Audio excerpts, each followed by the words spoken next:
So, if you remember, so we left off on Thursday. So we were discussing what happens if you have that Adar Rishon, that if after you'd lain the Megillah in Adar Rishon, and then after that, it turns out that they said, okay, we're going to be Ma'aber the Chodesh, we're going to make it into another month. So there was a machlokas. You say that you lain the first Adar, do you lain the second one, do you do both? So we had Rav Shimon Gamliel says that you do the second one, and we had what was the other one? Was Rabbi Elazar Rabbi Yossi says that you do in the first one. Okay, so the Gemara says we are on the bottom line. We said that the time of Rabbi Shimon Gamliel. Because you're supposed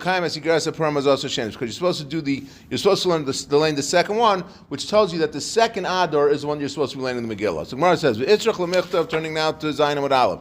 We had to say the word Hashenis in the pasuk. We had to say that you're supposed to lane each and every year. Why? Because if we would only learned out from the fact that you're supposed to lane each and every month, Havamina Kikushin. And we said to the question that we said that maybe you're supposed to be laning in the first Adar because that's the way that we normally interpret it to mean. That should be the first Adar you're supposed to be doing it, not the second one. So therefore, Kamashmal and Hashenis, therefore it says in the pasuk Hashenis, which means the second one, to teach you that you're supposed to lane the Megillah in that situation in Adar Sheni. V'iyashmin on Hashenis, and if it would only say the second one, Havamina B'tchila B'rishon B'sheni, I would have thought that you're supposed to lane both in the first and in the second, right? Because it says Shenis, which means twice. So therefore, Kamashlam B'chal Shana B'shana, that teaches us that just like each and every year, when it's a normal year, you only lane one time, you don't lane two times. So to now, in a time when you have it that it falls out that it was one, and then they were Ma'aber the Chodesh, you only lane you would lane it the second time, but when it normally falls out, like in our calendar now, if you have Adar Rishon, Adar Sheni, you're only going to lane it the second time, which is the way that we paskin. Rabbi Elazar, Rabbi Yossi, Hi Hashenis Ma'avilei. So what does he do with the pasuk? Because he says that you're supposed to be laning in the first Adar. He says you always lane in the first Adar. When you have two Adars, he says you always lane in the first Adar. So what does he do with Hashenis? So he says, Rav Shmuel bar Yehuda, he learns out like Rav Shmuel bar Yehuda. Rav Shmuel bar Yehuda said, B'tchila kavua b'Shushan, that in the beginning when they initially sent out the letters to tell you what you're supposed to be doing, they said that you should be. It was only in Shushan that they accepted that they will be laning the Megillah, and then and then they sent out the second letters. When they sent out the second letters, that's when not only did they lane the Megillah in Shushan, but they laned it in all of the provinces that were in under Achashverosh's rule, and that's where we learned that they're supposed to lane all over the place. You're supposed to be reading the Megillah. Amar Shmuel bar Yehuda, Shachal lahem Esther lachacham. Okay, so now we got a Gemara. It's going to talk about how we established reading the Megillah. So Esther sent a letter, or she sent to the Chacham. She said as follows: Kavuni l'doros. I want you to set up that forever they're always going to be celebrating the holiday of Purim. So Shalchullah kinat mareres aleinu ben umah. So if we're going to send out and read out that you're supposed to read the Megillah every year, then all the nations of the world are going to hate us because they're going to read about how every year we sat there and we were victorious over Haman, and we killed so many people. So they're going to hate us. So we don't want to establish a Yom Tov like that, because if we set up and we start reading about it and publicizing it, it's going to generate anti-Semitism, which thank God, they were right. Look at the anti-Semitism that we have now. So Esther said back to them, it's already written in their books what happened. So by you establishing a Yom Tov now that was going to be laying in the Megillah, you're not spreading the word anymore. They already have it written down in their books, the story of Purim that happened. So therefore, it's okay for you to go ahead and set up a Yom Tov where you're going to read the Megillah. So the Gemara says now, Rav Chanina, Rav Yochanan, Rav Chaviva, Masnu. So these four Tanaim, they learned the following, and before we get to that, the Kuli Seder Moed, Kalki Azuga, Chalufi Rabbi Yochanan, Lumayel Rabbi Yonasan. Whenever you have these four Tanaim mentioned together in whatever they're discussing, so you should take out Rabbi Yochanan, you should put in Rabbi Yonasan instead. But anyway, so what did they say? So Esther asked to the Chachamim, Kisvunli Doris, I want you to write the story of Megillah. I want you to set it up forever. So Shalchullah, they said, Halo Kasafti L'chal Shalishim. We learned that in the pasuk. It says it says that Shlomo Melech wrote that you're only able to discuss the story of wiping out Amalek 3 times. It says Shalishim. They should only do it 3 times. So Shalishim v'rol Rebbeim, you can only do it 3 times, and you can't do it 4 times. And now it's going to prove, it's going to show where did we already have it mentioned 3 times that you're not supposed to, that the story of destroying Amalek. So it says At Shemasul Mikro Kasav Torah until they found a pasuk that said in the Torah. Ksov Zos Zikaron B'Seif. I'm sorry. So we have 3 times that it was mentioned. First time it's mentioned is Parshas B'Shalach. Okay, it talks about wiping out. Then we have it in Sefer Devarim. We have this again. It talks about that you're supposed in Kisei say that you're supposed to be wiping out Amalek. And then the third time was you have the story in Shmuel. Okay, where it talks about wiping out Amalek. So they said we already have 3 times that it says about wiping out Amalek, so we can't have a 4th one. Until they found a pasuk in the Torah which allowed them to be able to darshan that you could actually have 4 times that it was going to be happening. How? It says, Ksov Zos Zikaron B'Sefer. It says, as we said in my Bar Mitzvah Parsha, that it says the pasuk is that Hashem told Moshe you should write this in the Sefer. So what was he supposed to write? Ksov Zos, Masha Kosav Khan of Mishnah Torah. So that's one. Ksov Zos is really saying that right over here, where you're also writing there later on in Kiseitze. So that's considered to be one, even though it says it in 2 separate places, but it counts as one time that it talks about wiping out Amalek. Zikaron, it says the next one in the pasuk is Zikaron, Mashakasa ben Nevi'im. That's not referring to Shlomo in Shmuel, where it talks about Amalek, about wiping them out. So that's the second time. The Sefer, Mashakasa ben Megillah, and then they learned that the Sefer, which is the 4th word, they learned out from there to tell you that you could have in Ksuvim also that the story of the Megillah, which talks about wiping out Amalek. Tanai, and similarly we have a machlokas Tanaim about this. Ksov Zos, Masha Kosav Khan, that one Tana learns, that the Tanakama learns, and when it says Ksov Zos is what's written here. Zikaron, Masha Kosav Mishnah Torah. Zikaron, which is this next word, is what's written in Devarim, that's 2. Basefer, Masha Kosav Nevi'im, that's what's written in Shmuel, Divrei Rabbi Yeshua. So Rabbi Yeshua holds that you don't read the Megillah, that you don't write the Megillah to read it. To read it down, because it's going to talk about wiping out Amalek, because he learns from the pasuk that the 3 of them are talking about one in B'Shalach, one in Kiseitze, one in Shmuel. Rabbi Lazar Amud Yomi Ksov Zos, what's that? Masha Kosav Khan of Mishnah Torah, like we said before. Zikaron, Masha Kosav ben Nevi'im, and B'Sefer, Masha Kosav ben Megillah. Rabbi Yehuda Amar Shmuel, for similarly along this. The halacha is that when you have Torah Nevi'im Ksuvim, when you touch them, it's Matam Yadayim. There's a machlok between Beis Shammai and Beis Hillel. Rashi says that Shegazra Lein Latam Yas Yadayim Latruma, that if they were gozer to be Matam Yadayim for Trumas, you got to be careful when you're touching the cloth, of a Sefer Torah, that's going to be Matam Yadayim. So Amar Rabbi Yehuda Amar Shmuel, Esther ain't a Matam Yas Yadayim. Esther is not Matam Yadayim. Seemingly why? Because the Gemara is going to discuss it. So Lameimer Desavar Shmuel Esther La Ruach HaKodesh. Are you going to say that Shmuel held that Esther was not written with Ruach HaKodesh? Because the whole reason that we say that it's going to be Matam Yadayim, because we said that it was written with Ruach HaKodesh. So if he's saying that Esther is not Matam Yadayim, it must be that he holds that it was not written with Ruach HaKodesh. And now most of the rest of the Amud is going to show how we know that Esther was written with Ruach HaKodesh.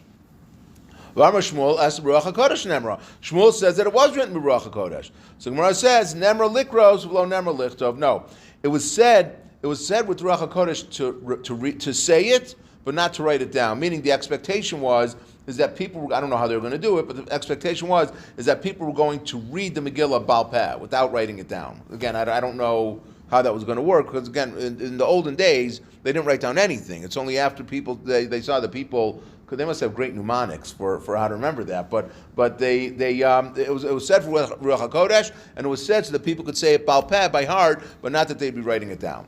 Gemara says, I'm going to ask on that, Meisvei, Remeir Omer, Kohelas Einu Matam Es Yadayim, Machlokas B'Shir Hashirim, that Kohelas was not written, is not Matam Yadayim, meaning it was not written with Ruach HaKodesh. And the machlokas is by Shir Hashirim. Rabbi Yossi Omer Shir Hashirim Matam Yadayim. The Shir Hashirim is Matam Yadayim. Machlokas for Kohelas, and machlokas is with the Kohelas. So he says the other way. And now we're going to get to the part that we need to know. Rabbi Shimon Omer Kohelas Mikule Beis Shammai Umechumre Beis Hillel.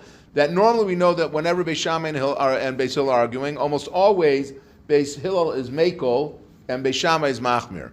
So this machlokas here is one of the few times that Beis Shammai says that Kohelas is not going to make your hands tamei, so they're mekel, and Beis Hillel says that it does.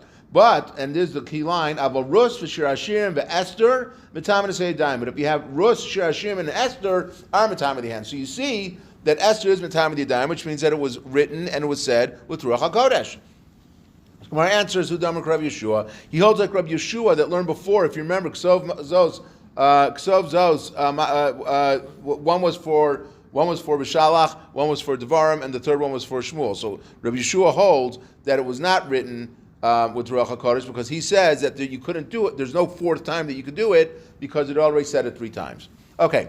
Gemara says, Tanya, so now again we're going to, one more piece before we get into Ruach HaKodesh. Tanya, Reb Shimon ben Yasi Omer, Kohelas enu mitamis yadayim, Kohelas is not mitami the hands, mipnei shachachmaso shel Shlomo, because it's not Ruach HaKodesh, but Kohelas is just the wise sayings that Shlomo HaMelech said, so it's not like he was saying it from Ruach HaKodesh. Shlomo HaMelech was considered to be the smartest person, the wisest person that ever lived, so Shlomo HaMelech had all these things that he said, it was written down, but it's not Ruach HaKodesh. Amrulo, so they said to him, is that the only thing that Shlomo Melech said? Why is it that this was written down and nothing else? So that he already said 3,000 Mishalim that he gave out. So you see that he had many things that he had written. So why is it we're specifically with Kohelas? But Omer al Tosef al Dorov, and it says that you're not supposed to be adding on to his words. So Maiva Omer, what does it mean that it says you're not supposed to be adding on to his words? Maybe you're going to say that Shlomo said a lot of things. That if you want, some of them were written down and some weren't. Tashma al Tosef al Dvarav. He says, therefore, don't add on to his words at all. Meaning, so he's telling you that whatever he's doing now, that it was written with Ruach HaKodesh. And the rest of the things that he was saying were just like wise things that he had been saying to you. So now we had said that the whole discussion was whether or not Esther was written with Ruach HaKodesh. So now the Gemara is going to go through the next few lines showing psukim from Esther, which show that it must be that it was written with Ruach HaKodesh.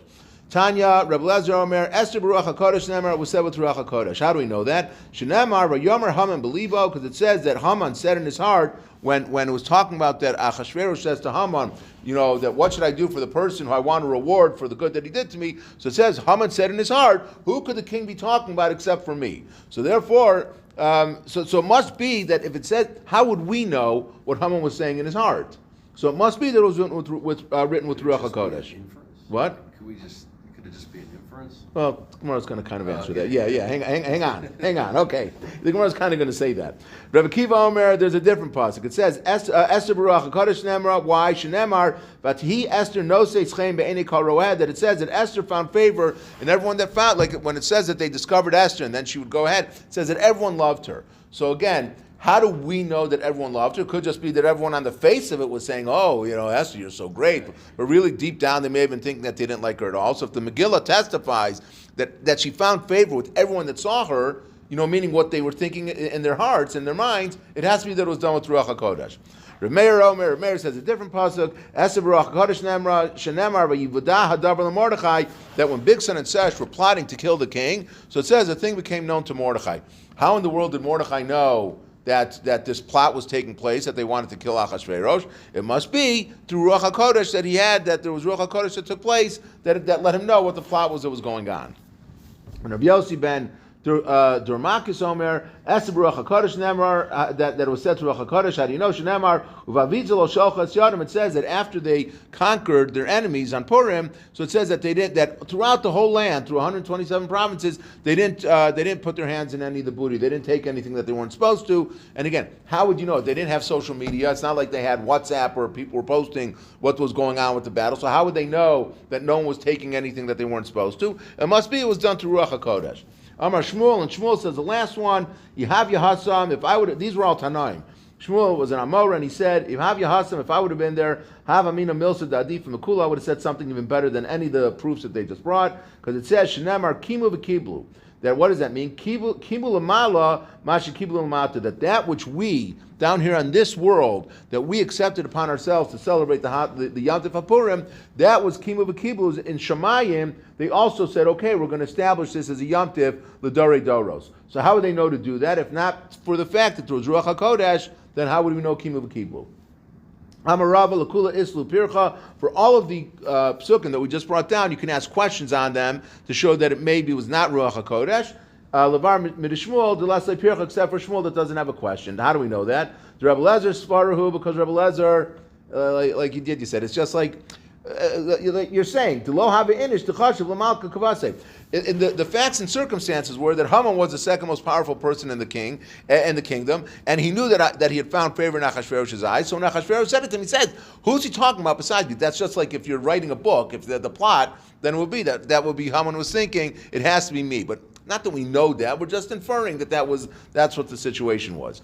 of a high kika mapish tuva of amar adaiti denafshi kamer. So therefore, when he was speaking about what should be done, because he was thinking that was going to be done to himself.